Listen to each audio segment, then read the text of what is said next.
Hi guys, আসসালামু আলাইকুম। কেমন আছেন সবাই? আলহামদুলিল্লাহ, আমিও ভালো আছি। বিকেলবেলা বাসা থেকে একটু বের হলাম আপনাদের সাথে একটা ভিডিও শেয়ার করার জন্য। সেটা হচ্ছে আমাদের বাসার, এটা হচ্ছে আমাদের পার্কিং। এখানে রাত্রেবেলা অনেক গাড়ি পার্কিং করা হয়। এখন খালি কয়েকটা মাত্র গাড়ি আছে। রাত্রেবেলায় পুরাটুকু গাড়ি একবারে ভরে যায়। আর এটা হচ্ছে এখানে একটা বিছানা পাতা আছে।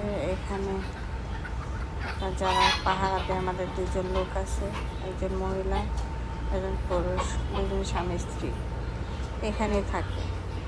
রাত্রে এখানে থাকে, এখানে খাবার খায়, রান্না করে। আসলে মানুষ কতটা অসহায় হলে এরকম একটা জায়গায় থাকতে পারে বুঝেন। আলহামদুলিল্লাহ, আল্লাহ আমাদেরকে অনেক সুখে রাখছে। দেখেন গাইস, মহিলাটি রান্না করতেছে। চলুন দেখি কি রান্না করে।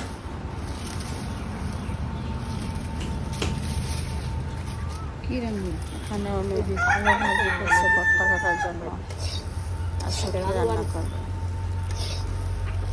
একবেলা ভালো মন্দ খেতেও পারে না, ওনার হাজব্যান্ড অসুস্থ। কোনো মতো দিন যায়, রাত বা আমরা যা বেতন দিই তাই দিয়ে ওনারা খায় আর চলে। এটা আমাদের গোয়াল ঘর, এখানে গরুর ফার্ম। আর এটা ওই যে দেখতে পাচ্ছি একটা ছোটো করে, এখানে আমরা দেশি হাঁস মুরগি রাখি, বিক্রি করার জন্য নয়, খাবার জন্য। আর এটা হচ্ছে গেট, এখান দিয়ে গাড়ি যাওয়া আসা করে। এখানে কি সুন্দর একটা পাতা পাহাড়ি ফুলের গাছ আছে বাসার সাথে।